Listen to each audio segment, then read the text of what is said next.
Welcome to channel SMK Bakti Mandiri Bekasi. Assalamualaikum warahmatullahi wabarakatuh. Salam sehat, salam hebat, SMK bisa, SMK Bakti Mandiri luar biasa. Dari kita yang selalu penuh semangat, jangan lupa 5M-nya, tetap patuhi protokol kesehatan.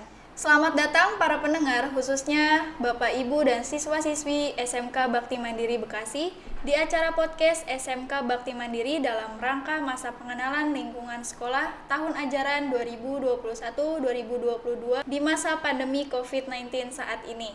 Untuk para adik-adik, jangan lupa tetap fokus, jangan lupa dicatat ya materinya. Bersama saya, Siti Nurhayati, dan ditemani Ibu Kepala Sekolah dari SMK Bakti Mandiri Bekasi, Ibu Umi Aniparida, SPD MSI. Bagaimana Ibu kabarnya? Alhamdulillah baik. Alhamdulillah, semoga selalu sehat ya Bu. Amin. Menurut Ibu, apa sih keunggulan SMK Bakti Mandiri yang menjadi daya tarik untuk siswa-siswi SMP harus melanjutkan sekolahnya di SMK Bakti Mandiri? Ya, terima kasih. Yang menjadi keunggulan SMK Bakti Mandiri yang pertama adalah kepercayaan dari masyarakat terkait dengan sebelum anak-anak masuk ke SMK Bakti Mandiri, terutama yang kita tahu bahwa SMK Bakti Mandiri ini didirikan tahun 2015. Nah, dari tahun 2015 sampai ke sini animo masyarakat masuk ke SMK Bakti Mandiri dikategorikan sekolah baru, tapi alhamdulillah masyarakat percaya walaupun sekolah baru yang ada di tengah-tengah kota Bekasi, khususnya Bekasi Barat ini, mempercayakan putra-putrinya untuk masuk ke sini.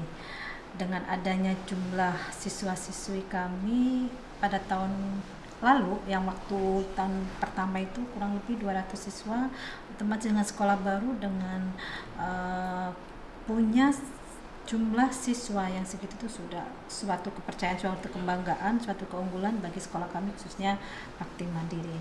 Tidak terlepas dengan kepercayaan tersebut, Bakti Mandiri juga berusaha dan berupaya untuk menghasilkan lulusan-lulusan yang kompeten sesuai dengan kompetensi keahlian yang ada di sekolah kami. Oke, kalau boleh tahu setiap tahunnya SMK Bakti Mandiri itu menampung berapa siswa Bu? Setiap tahunnya kita mempunyai kuota dari masing-masing jurusan. Itu targetnya kita itu ada 4 rombongan belajar per kelas ya. Jadi karena di kita ada 3 jurusan, baik multimedia, akuntansi, dan teknik elektronik, target kita setiap setiap jurusan itu adalah 4 kelas.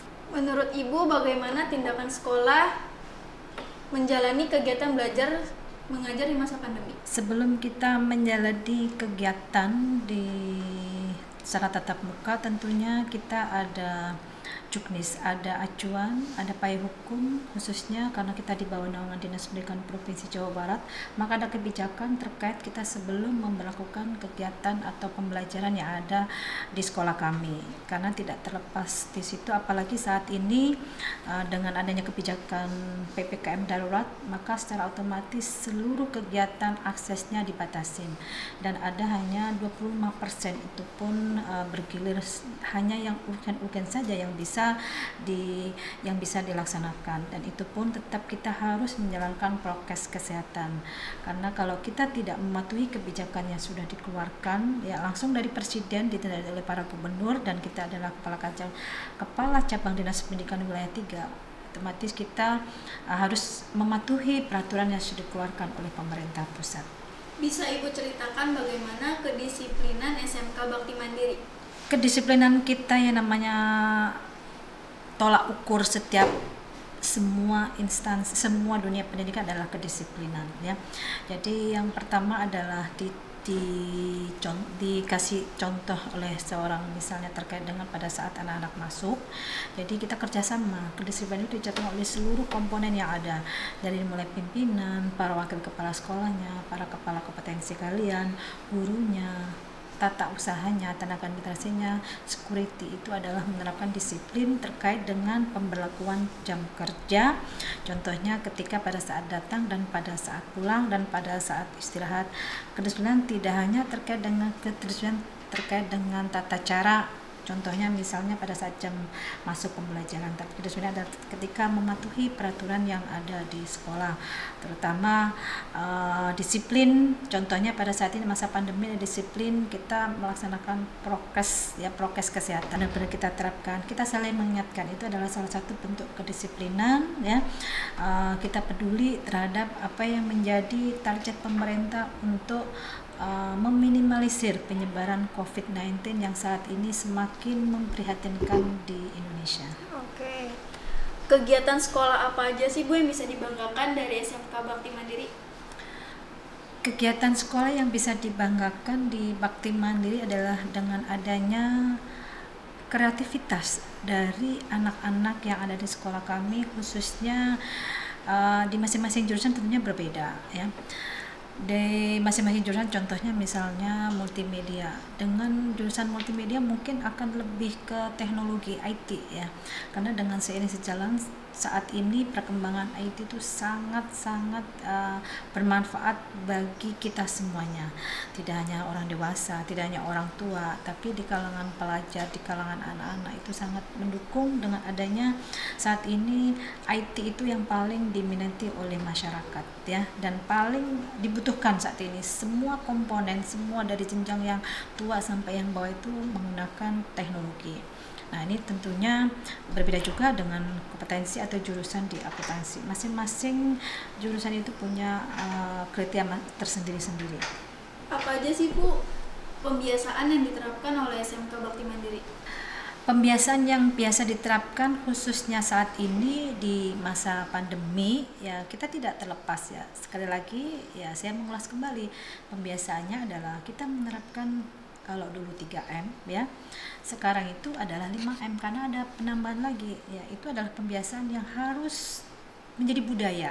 Jadi kita ambil positif thinkingnya ya, menjadi positif ya, yang kebiasaan yang dulu 3M kita tambahkan menjadi 5M. Itu adalah pembiasaan yang akan dilaksanakan dan berharap kita semua mematuhi ya. Saat ini nih kita ya, minimal kan kemana kita sudah memakai masker ya, itu mencuci tangan ya, itu sudah hal yang sudah menjadi kebiasaan ya di kalangan semua golongan, tidak hanya orang dewasa. Itu pembiasaan yang bagus yang diterapkan di mana saja, di masyarakat, di lembaga, di rumah, dimanapun ketika kita mau kemana saja tetap dan menjauhi kerumunan. Dengan kondisi PPKM darurat ini, pembiasaan yang bagus itu harus benar-benar supaya rakyat Indonesia, terutama kita itu masa pandemi ini berlalu. Berharapan kita dengan semakin tiap hari kita tahu, kita mendengar berita di mana saja ya terkait dengan pembiasaan ya, pembiasaan ternyata masih ada, ternyata ada orang yang tidak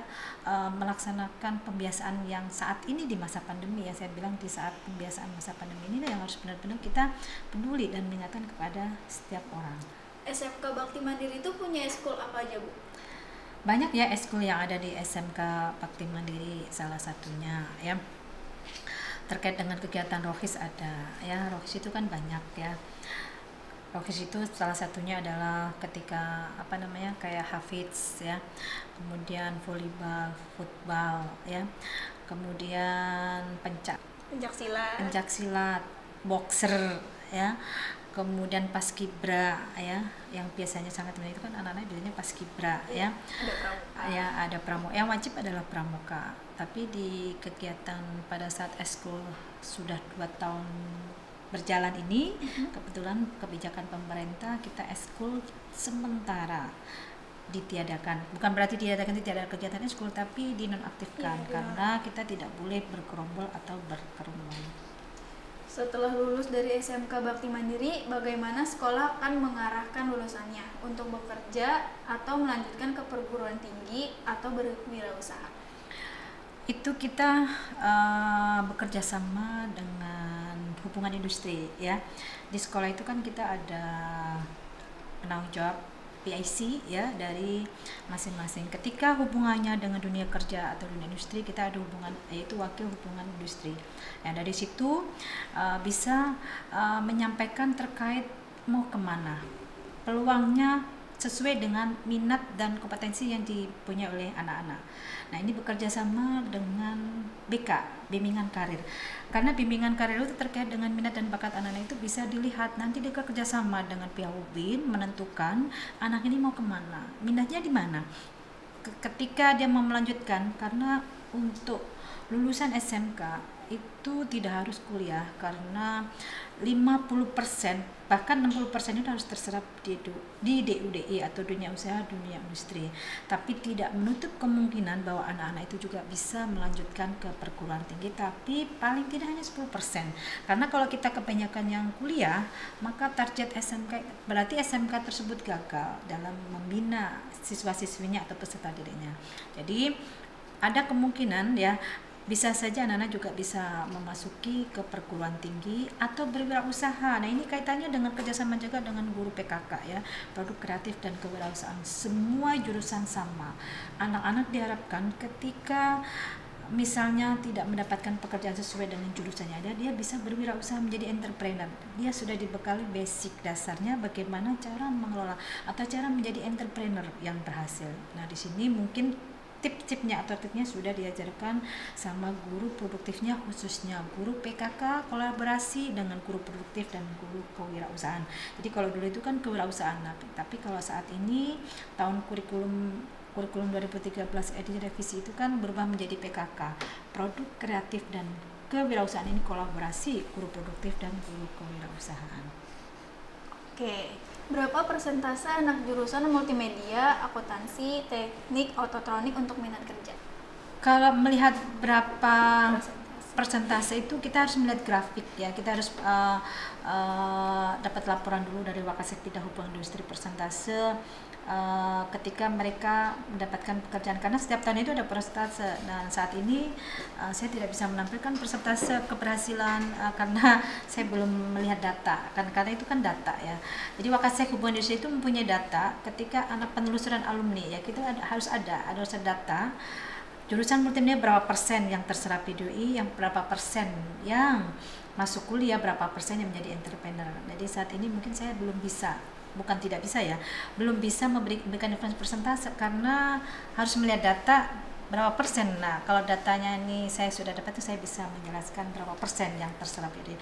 Harusnya ya, harusnya baiknya sih sebelum tahun ajaran baru kita sudah mendapatkan data persentase keberhasilan anak terkait berapa yang menjadi entrepreneur, berapa yang sudah kerja, berapa yang masuk kuliah ya, karena ini masa pandemi banyak toleransi kelonggaran kebijakan dari pemerintah.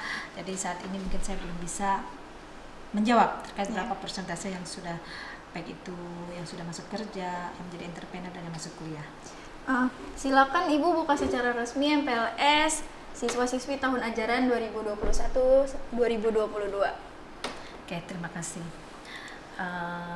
Anak-anakku sekalian, selamat datang siswa-siswi SMK Bakti Mandiri untuk tahun pelajaran 2021-22, kegiatan masa pengenalan lingkungan sekolah dari mulai tanggal 19 sampai 23 secara resmi saya buka dengan bacaan basmalah. Terima kasih adik-adik sudah mengikuti MPLS hari pertama dan pembukaan MPLS yang sudah disampaikan kepala sekolah. Jangan sampai kendor ya, tetap semangat sampai 3 hari ke depannya. Nah, sudah sampai di penghujung acara. Semoga pandemi ini segera berakhir dan semoga kita bisa berkumpul kembali untuk menimba ilmu. Terima kasih Ibu sudah meluangkan waktunya di acara podcast. Mohon maaf bila ada salah-salah kata. Wabillahi taufiq walhidayah. Wassalamualaikum warahmatullahi wabarakatuh.